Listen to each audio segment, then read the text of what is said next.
All right, so now we can move on to Hamilton questions, which are a little bit more interesting. This more fun. Um, so I know you graduated in 2015. So what was your major? It's a double major in government and women's and gender studies. Awesome. And then just like what were some of the organizations that you were a part of, the campus organizations and extracurricular activities while you were on campus? Sure. So starting Hamilton, I played on the women's varsity soccer team for a year, and then I switched over and for the next 3 years played on the women's rugby team. I also was in Rainbow Alliance, and I also dabbled in Active Minds, in um, the outing club as an Adirondack adventure leader for my however many years there. I guess, yeah, I started leading for Adirondack Adventure sophomore year. Yeah, that's about it. Awesome. Those are some good ones. Then were you out while at Hamilton? Yes. My freshman year, well, I was already out going into Hamilton, but I came out to people at Hamilton, I think probably late fall my freshman year, as gay, to my friends. And then that was kind of just, I was out as a lesbian for my entirety of my sophomore year, and then half of my junior year. I went abroad to Amsterdam, where I studied international perspectives on sexuality and gender there.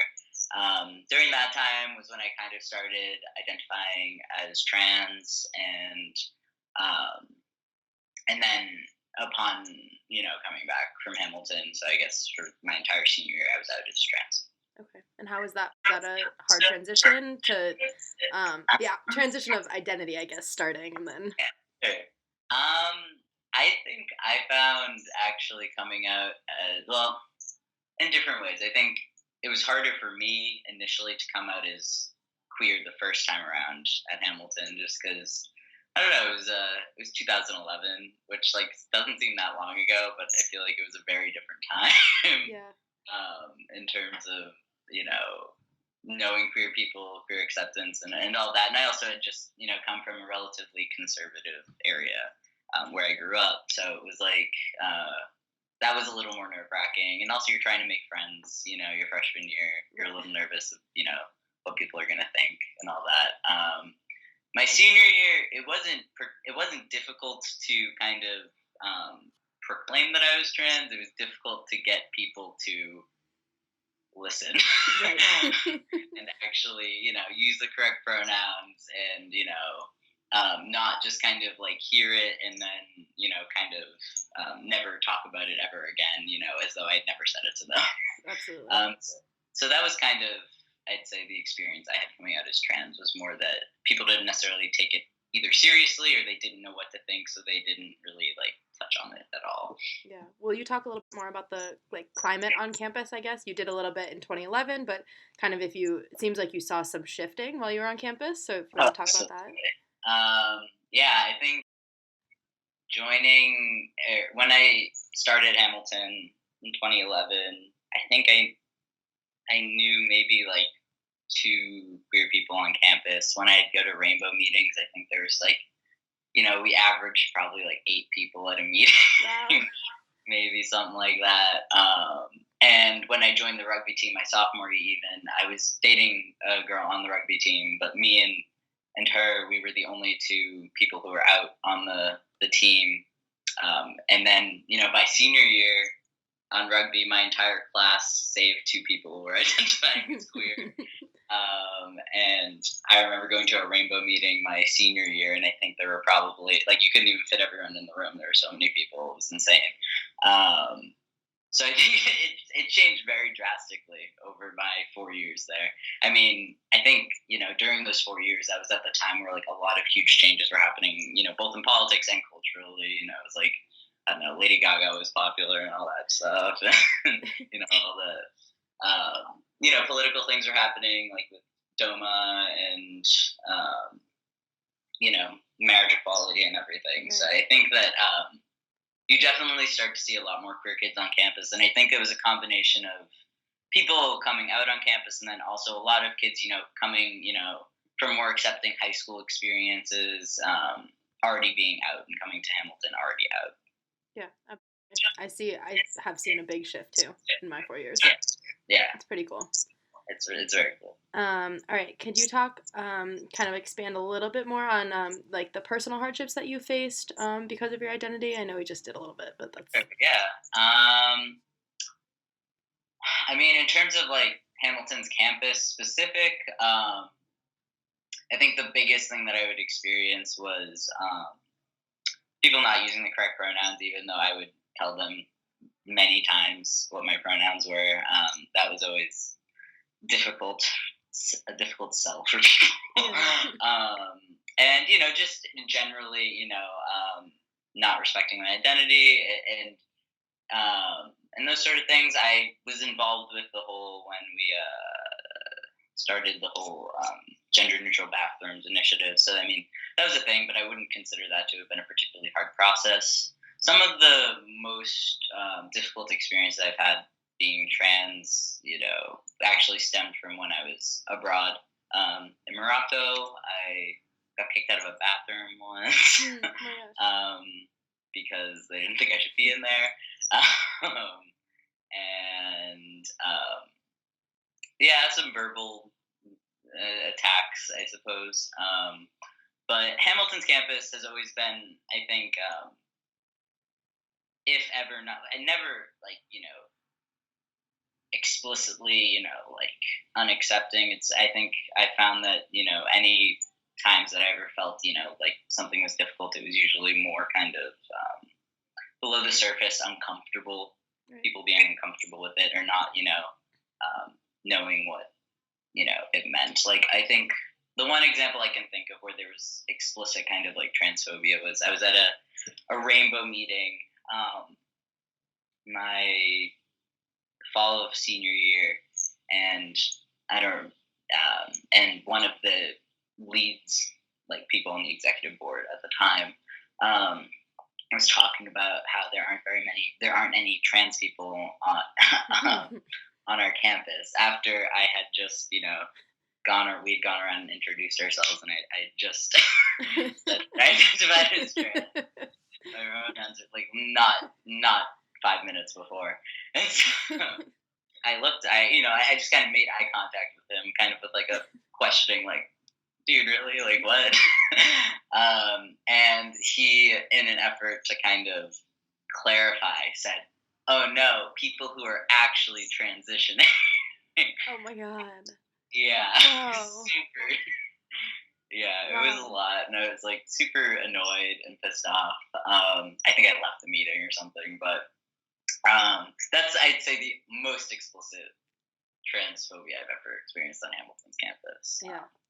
But apart from that, it's usually like more just people being uncomfortable and not knowing kind of what transness was or how to deal with it. Right. I know that's something Rainbow struggled with for a while, and I think that they're focusing. I haven't gone to a Rainbow meeting in a while, but I know that they were hoping to focus more on not just. Yeah, well, and I was on campus maybe a month ago or something, and I even saw their like signs for like trans specific groups and Yeah. like, it was really cool. Yeah. Great. So let's switch to some positive stuff. What was the best part about being out on campus? The best part about being out on campus was definitely feeling like I was making it a safer space for other people to be out, I guess. I think one of the most positive experiences, and this isn't like something that I directly did or anything at all, but I think, being out and like, say on the rugby team, it was like seeing, people gradually feel comfortable, expressing, their own identity, on our team. Because I think that prior to my time at Hamilton, we'd always hear about how the rugby team actually like very much prided themselves on like, because I mean rugby's kind of a notoriously gay sport, Right. but people always prided themselves on the fact that we had like a very straight rugby team. It was like, oh, look at how straight our women's rugby team is. You should be so proud. Yeah, which it's funny in context, but it was actually nice to see like that people kind of gradually actually felt comfortable, expressing their identity without feeling like they were like, playing into some stereotype, and they felt like they could, safely express their feelings. That was always really nice. I mean, the friends that I made just, as a result of being queer on campus were great, I think. But I mean, institutionally, I can't really think of anything that was like super like queer people. No, that's awesome. Yeah, I mean, I will say with the whole all gender bathrooms things, the Hamilton administration, I think, was very open and receptive to it, and more so than I anticipated they would be, which I appreciate, and I think that's positive. That's an institution. There you positive. Go. That's awesome. We'll leave it there. Did you do any activism for the LGBTQIA community while you were at Hamilton? I mean, I was involved with the whole trans task force thing. I'm in like one of their PSAs or something that they did for that.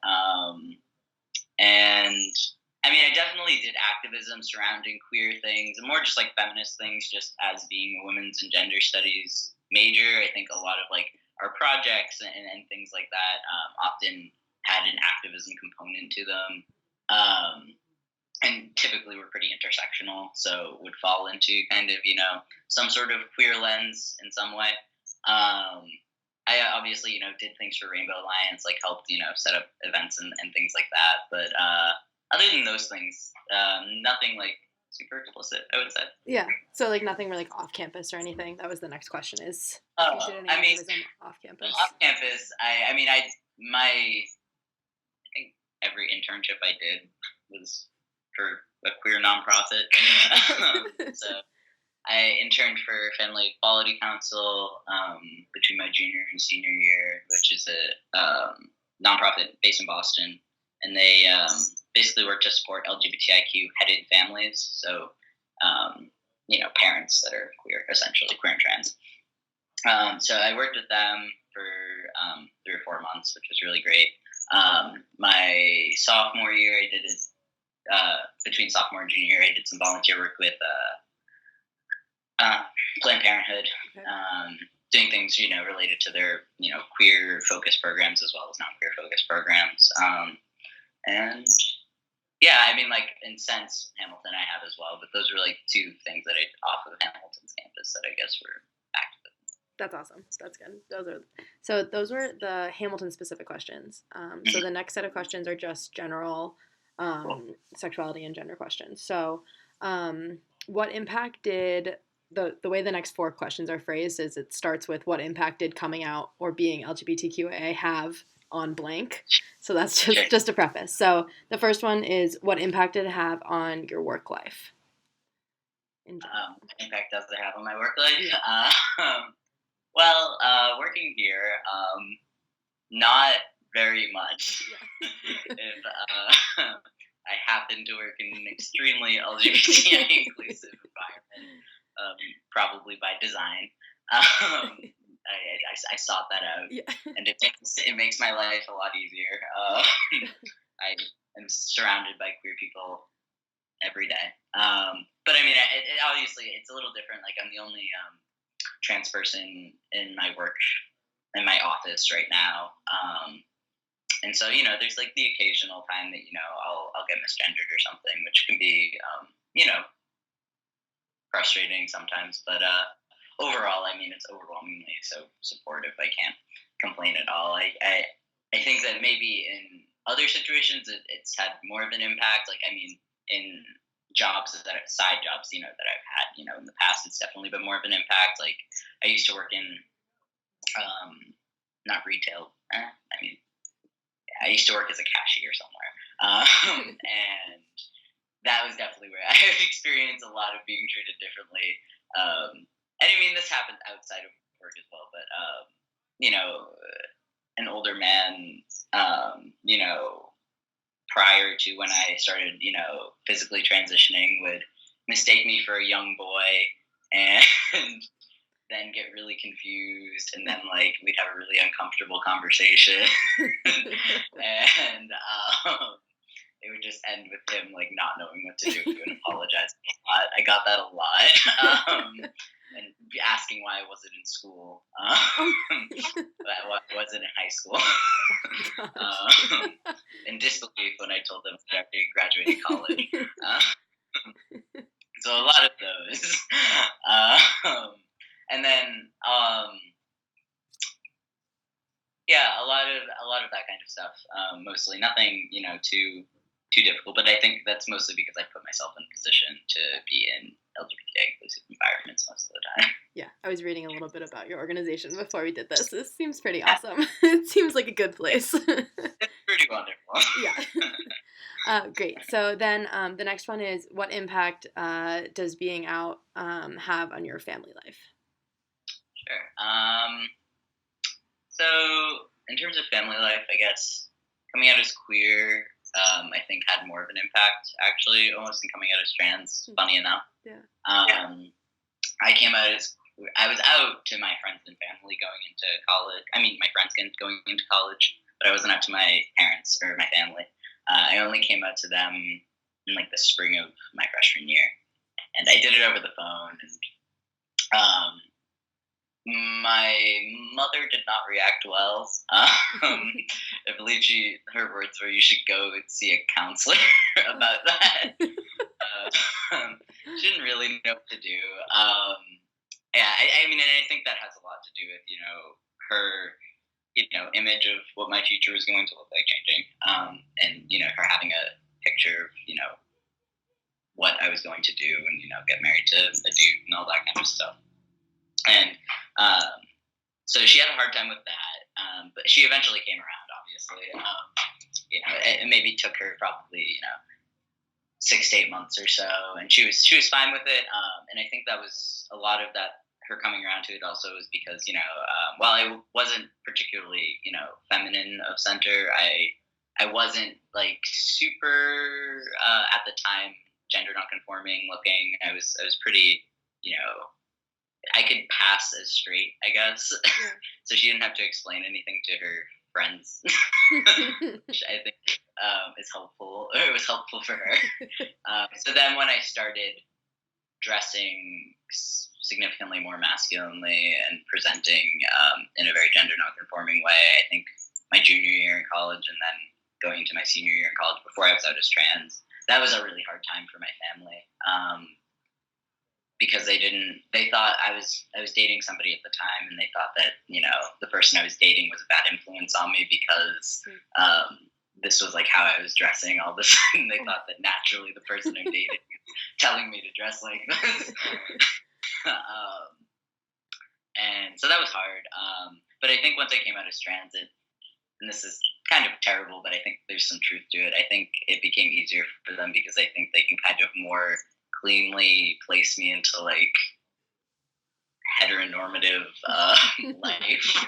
Now, I mean, like I definitely still identify, like, you know, am queer and very much am not, you know, don't identify as like a straight, you know, man or anything. I don't even identify as a man. But in their eyes, you know, since I've, you know, I'm taking testosterone, I got top surgery, you know, all of that, like they're like, oh, you're a dude, and like, you know, in your past 4 relationships, you've been with women, so like you're a straight guy, so this is easy. Check that box. Categories there. They can put me into a box, which I think is helpful for them. And I've chosen to, you know, pick and choose my battles, and you know, we tend to have a better relationship when I don't try and force that issue too much. But yeah, so it's definitely caused me to have a lot of rifts in my family, with my family at certain points, but it's also, I think, made me significantly closer to my parents. I think that I'll talk to them about pretty much anything now, which I wouldn't have before coming out. And yeah, I think that it's also made them a lot more open and accepting as people, which is really wonderful. Yeah, like it's so funny. My mother, maybe like 6 months ago or something, a kid in my neighborhood growing up came out as gay, and it was one of those things where I think that a lot of people kind of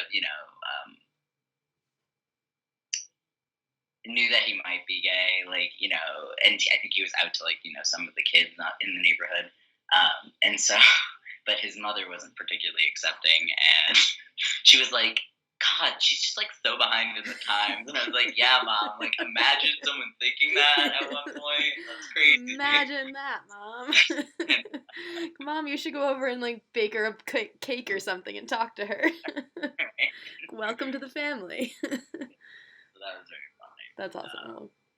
Good. Yeah. I'm glad it's gotten better.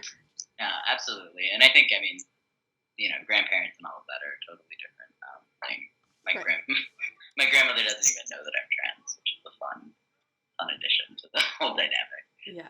But, yeah. We'll see when she finds out. Extra generational issues. Yeah, no, there are definitely some generational issues there. Yeah. Great.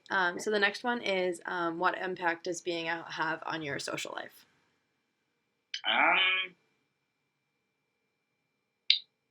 I'd say I interact. My social life is comprised of mostly queer people, I'd say. So in that way, it impacts it. Trying to think of, apart from my roommate who identifies as straight and is cis, I think pretty exclusively, I surround myself with queer people. So you could say it definitely affects my social life. And not by, I have, straight friends and things like that, but my closest friends pretty much are all queer. I will say I don't have that many trans friends. And I don't see that as me not wanting trans friends or anything. It's just there are fewer of us. It's harder to find trans community. But yeah, no, I think that it's positively impacted my. I'm far more social, I think, since coming out as queer and then also as trans than I ever was before. And I think that's just a product of being more comfortable with myself. But yeah. That's awesome.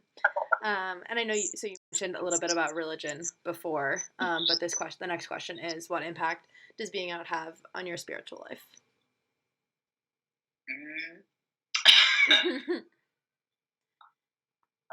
I guess,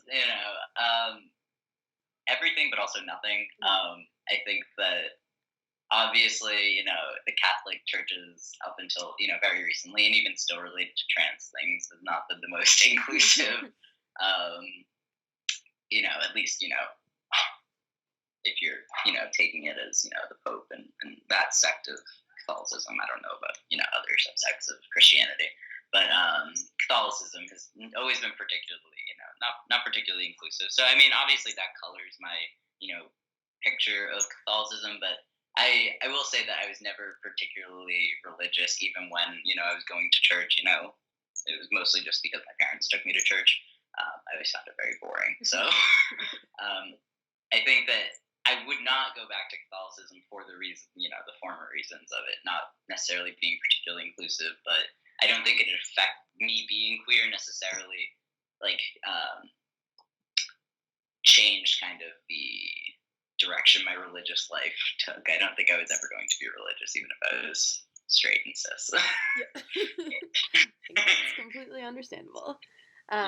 Great. And so then the next are just some more general questions, but what do you see as some of the biggest challenges facing the LGBTQIA community today? Loaded question. Very loaded question. As somebody who works at a, LGBTIQ focused nonprofit, in my opinion, some of the hugest issues are, obviously there's all of the backlash that's currently happening in the U.S., with the Trump administration and everything. That's very important. And, anti-discrimination for, trans as well as queer people in the U.S. is huge. And I think that's a massive issue. In school, I talked a lot about, and I wrote my thesis on, I think the way that, trans women, specifically Black trans women, are, criminalized within the U.S. Is terrible and heartbreaking, and it's a vicious cycle that's created due to all of the various institutions that we have in place in the U.S. So I think that yeah. But then also, working at this international organization, a huge thing that I think often isn't touched upon is, the queer and trans community outside of the U.S. and particularly in the global South. So many of these countries and communities have absolutely no resources and very limited capacity. They're still, being murdered and every day. Not that people in the U.S. aren't; they absolutely are. You see it every day. But I think that there's a huge need for support for those communities and getting them to.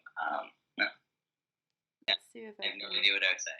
No, that is totally okay. I think we were talking a little bit about your work. Yeah. And the biggest challenges, but I think that. Yeah, I was talking about how international grassroots organizations, particularly trans organizations in the global South, are in huge need of support.